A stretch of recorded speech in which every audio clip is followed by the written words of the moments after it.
चलिए अब हम लोग देखें, पिछले क्लास में हम लोगों ने पढ़ा था मोलैरिटी, मोल फ्रैक्शन और पीपीएम।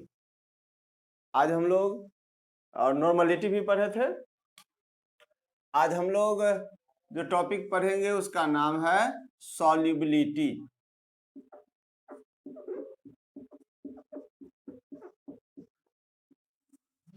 घुलनशीलता।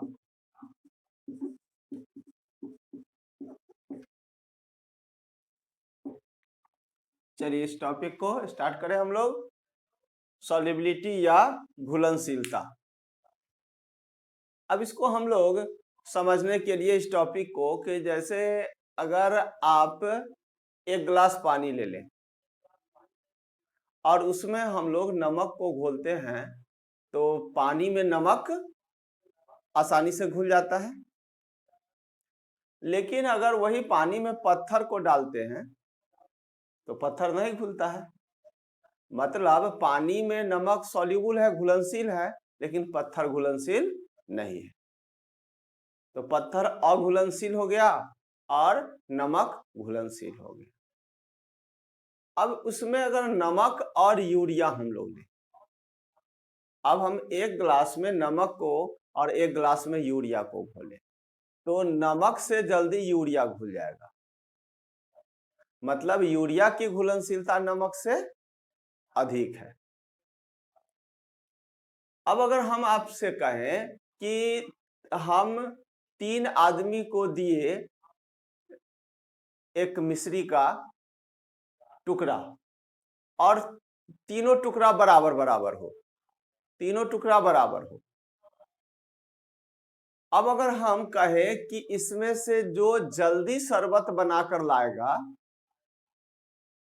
वह जीतेगा, तो जल्दी शरबत बनाने के लिए आप क्या क्या उपाय रच सकते हैं कि पहला तो उसको थूड़ देगा और थूड़ने के बाद उसको घोलेगा।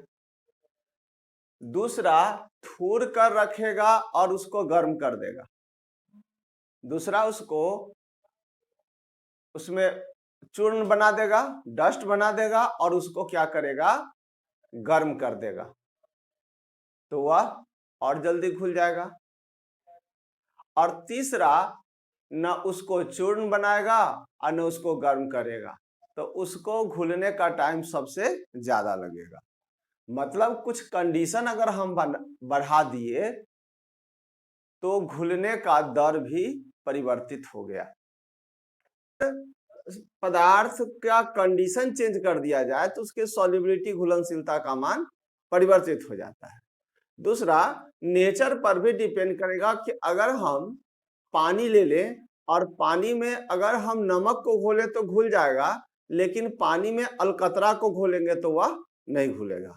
अलकतरा पानी में नहीं घुलेगा। लेकिन अगर वही किरासन तेल ले लें, किरासन तेल या बेंजीन ले लें, दोनों लिक्विड है, पेट्रोल ले लें और उसमें अगर हम नमक को घुलाएंगे तो नमक नहीं घुलेगा, परंतु उसमें अलकतरा को घुलाएं तो वह आसानी से घुल जाएगा।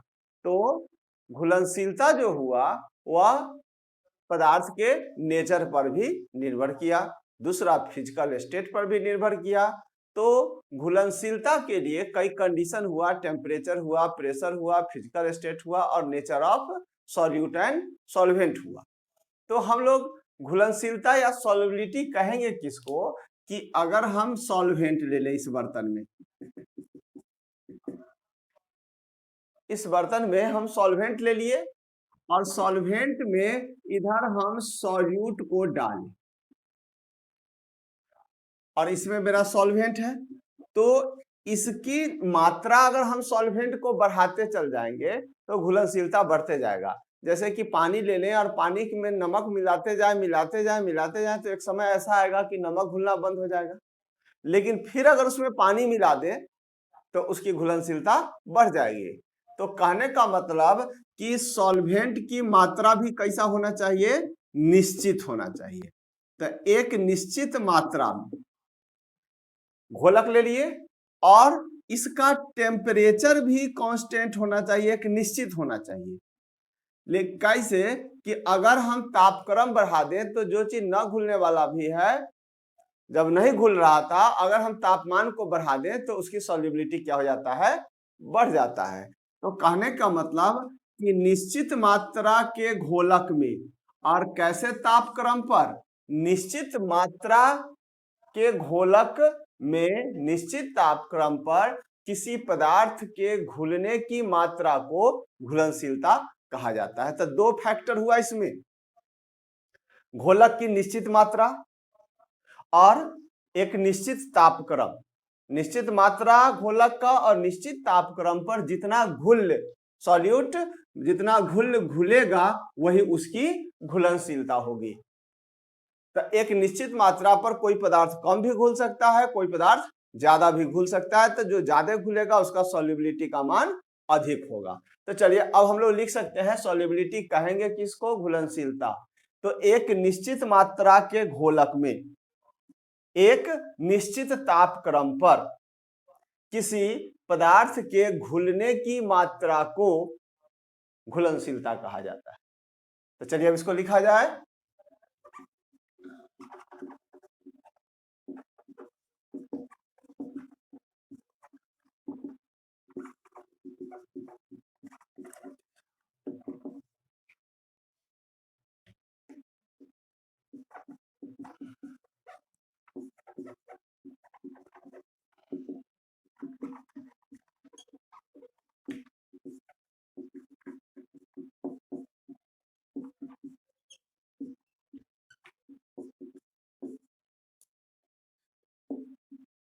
चलिए लिखिए, तो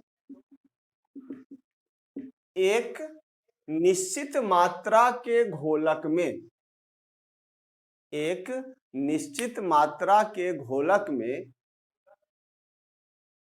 एक निश्चित तापक्रम पर, एक निश्चित तापक्रम पर किसी पदार्थ के घुलने की मात्रा को, किसी पदार्थ के घुलने की मात्रा को एक निश्चित तापक्रम पर किसी पदार्थ के घुलने की मात्रा को घुलनशीलता कहा जाता है। घुलने की मात्रा को घुलनशीलता कहा जाता है। पैराग्राफ चेंज करके लिखना,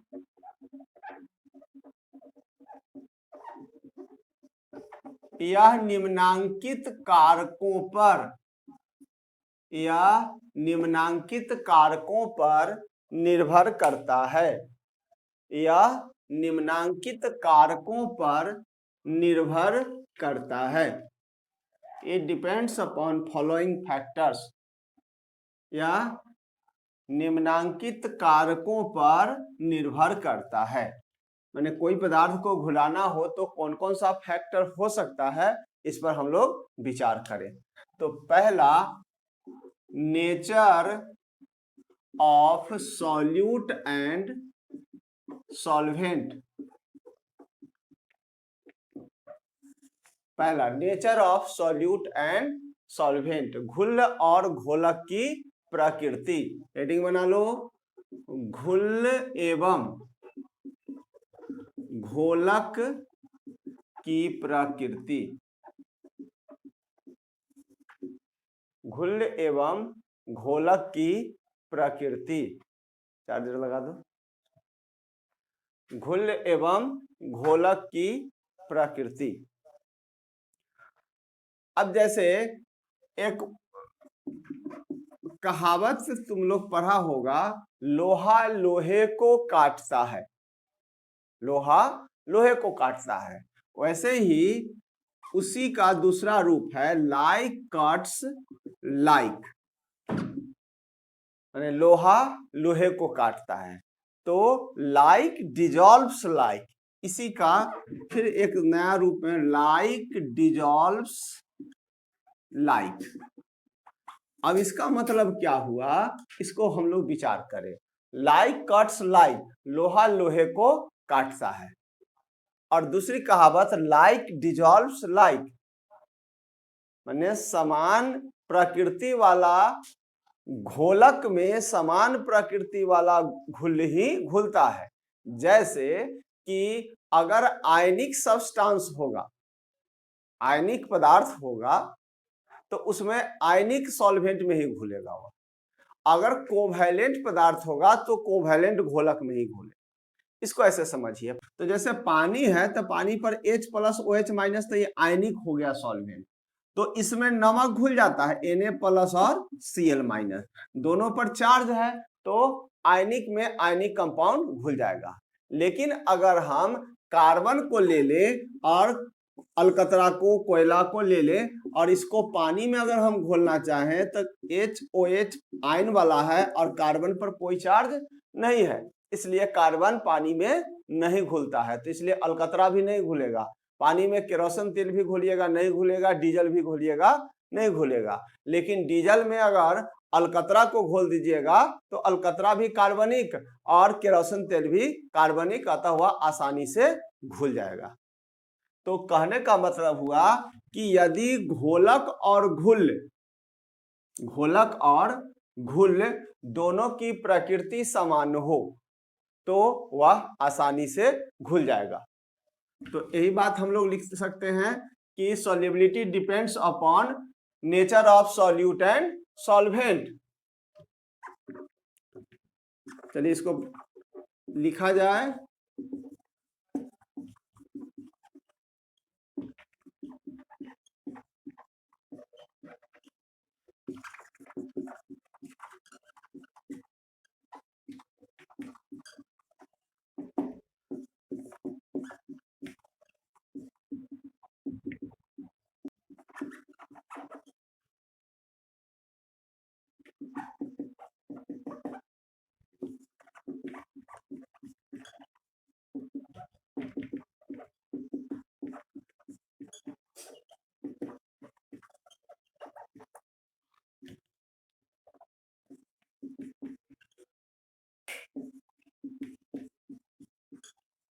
चलिए लिखिए, तो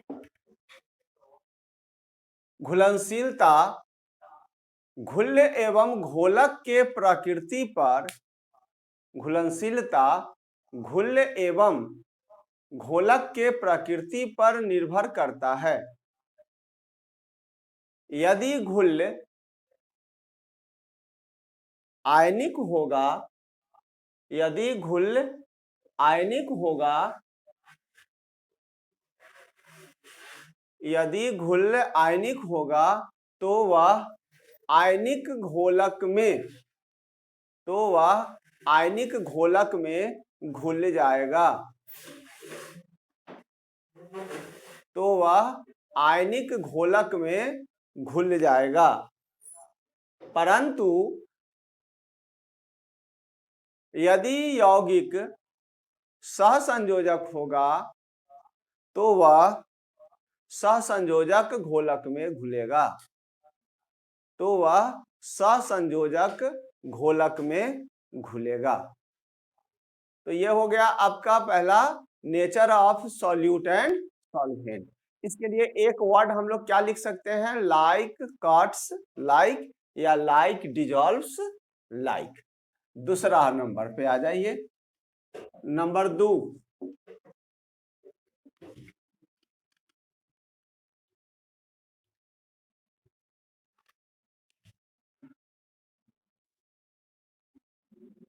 टेम्परेचर।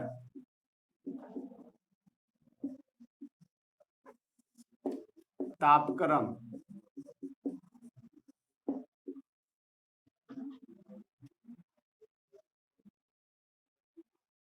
अब इसको जरा देखें कि कोई रिएक्शन जो होता है, प्रतिक्रिया, वह दो प्रकार का, एक को कहेंगे एक्सोथर्मिक और दूसरा को कहेंगे इंडोथर्मिक।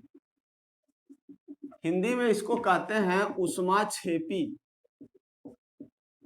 और इसको क्या कहेंगे, उष्मा शोषी। अब इसको एक उदाहरण से हम लोग देखें तो समझ में आपको आ जाएगा कि किसी भी रासायनिक प्रतिक्रिया को दो भागों में बांटे, एक ऊष्माक्षेपी तथा दूसरा ऊष्माशोषी। जैसे एक उदाहरण ले तो आपको समझ में आ जाएगा। कली चूना देखा होगा, घर में दीपावली में इसका उपयोग किया जाता है। कली चूना से दीवार पर उसको लगाया जाता है उजला करने के लिए, व्हाइट वॉश के लिए। तो उसमें आपने देखा होगा कि जिस समय पानी में कली चूना मिलाया जाता है, खूब जोर से खदकने लगा, खूब जोर से खदकने लगता है, काफी हाई टेम्परेचर हो गया। तो उस वहां पर पानी और कली चूना के बीच क्या हुआ, रिएक्शन हुआ, केमिकल रिएक्शन, और उसमें से उष्मा निकला, इसलिए उसको हम लोग कहेंगे ऊष्माक्षेपी प्रतिक्रिया। परंतु अगर हम एक गिलास पानी ले लें और उसमें अगर ग्लूकोज को घोल दें, और पानी ले लें और ग्लूकोज को घोलें, तो उसके बाद आप अगर गिलास छूकर देखिएगा तो आपको लगेगा कि गिलास ठंडा ऐसा हो गया। मतलब कि ग्लूकोज के साथ जो वहां अभिक्रिया हुआ, उसने क्या किया, टेम्परेचर को एब्जॉर्ब कर लिया, तो क्या हो गया, उष्मा शोषी प्रतिक्रिया हो गया। तो रासायनिक प्रतिक्रिया को दो भागों में बांटे टेम्परेचर के आधार पर, एक उष्माक्षेपी और दूसरा उष्मा शोषी। तो जिससे उष्मा निकलेगा उसको क्या कहेंगे, उष्माक्षेपी अभिक्रिया, और जिससे उष्मा का शोषण होगा उसको क्या कहेंगे, उष्मा शोषी अभिक्रिया। तो दो तरह की बात हुई, उष्माक्षेपी और उष्मा शोषी। अब उष्माक्षेपी और उष्मा शोषी में अब इन दोनों में अंतर काफी ध्यान से समझिएगा, तो आपका इसका टॉपिक का मूल बात समझ में आ जाएगा कि एक गिलास ले लिए, ठीक है, और दोनों में हमने क्या किया कि पानी रख दिया, एक में गर्म पानी और दूसरा में ठंडा पानी। आप घर पे करके इसको देख सकते हो कि एक गिलास में गर्म पानी रखें और दूसरा में ठंडा पानी रखें, रख लिया, बराबर बराबर मात्रा में हम इसमें पानी रख दिए। अब दोनों में एक काली चूना का टुकड़ा ऊपर से बराबर बराबर मात्रा का समान आकार का कली चूना को डालें। तो समान मात्रा का कली चूना का टुकड़ा डालें तो आप बता सकते हैं कि कौन में ज्यादा घुलेगा कली चूना? नहीं, गर्म पानी में नहीं घुलेगा, गर्म पानी में वह नहीं घुलेगा, वो ठंडा पानी में ज्यादा घुलेगा और गर्म पानी में नहीं घुलेगा। क्यों? इस पर हम लोग को यही विचार करना है कि इसमें जो था रिएक्शन क्या था, एक्सोथर्मिक। तो एक्सोथर्मिक वाला जो होगा, यानी जिससे उष्मा निकलता है, वह उच्च ताप पर उसकी घुलनशीलता क्या हो जाएगा, घट जाएगा। लेकिन जो उष्मा शोषी प्रतिक्रिया होगा उसकी घुलनशीलता ताप बढ़ने पर बढ़ता है। तो सामान्य रूप में हम लोग क्या देखते हैं कि गर्म करने पर सामान्य प्रक्रिया, आप यह जानते हैं कि किसी भी पदार्थ की घुलनशीलता ताप को बढ़ाने से बढ़ता है। हम लोग लिख सकते हैं यहाँ पर कि solubility depends upon temperature and solubility increases by increase of temperature. घुलनशीलता का मान ताप के बढ़ने से बढ़ता है, परंतु उष्माक्षेपी प्रतिक्रिया अगर हो तो उसकी घुलनशीलता ताप के बढ़ने से घटता है। चलिए तो फिर से देखिए, सॉल्युबिलिटी टेम्परेचर पर निर्भर करेगा। तो सॉल्युबिलिटी टेम्परेचर पर निर्भर करेगा, तो सामान्य परिस्थिति में घुलनशीलता का मान ताप के बढ़ने के साथ बढ़ता है, परंतु उष्माक्षेपी प्रतिक्रिया में घुलनशीलता का मान ताप के बढ़ने से घटता है। ये पॉइंट महत्वपूर्ण आपके लिए। ताप बढ़ने पर घुलनशीलता का मान बढ़ता है। कोई भी चीज को घुलाना हो तो उसको तुरंत गर्म कर देते हैं, लेकिन जहां पर रिएक्शन उष्माक्षेपी वाला हो तो वहां पर ताप को बढ़ने से घुलनशीलता का मान क्या हो जाएगा, घट जाएगा। तो चलिए इसी बात को हम लोग को लिखना है। तो reaction it is of two types, उष्माक्षेपी और उष्मा शोषी। प्रतिक्रिया दो प्रकार का, उष्माक्षेपी और उष्मा शोषी। जिसमें उष्मा निकलेगा उसको उष्माक्षेपी प्रतिक्रिया कहेंगे, जिससे उष्मा अवशोषित होगा उसको उष्मा शोषी अभिक्रिया कहेंगे।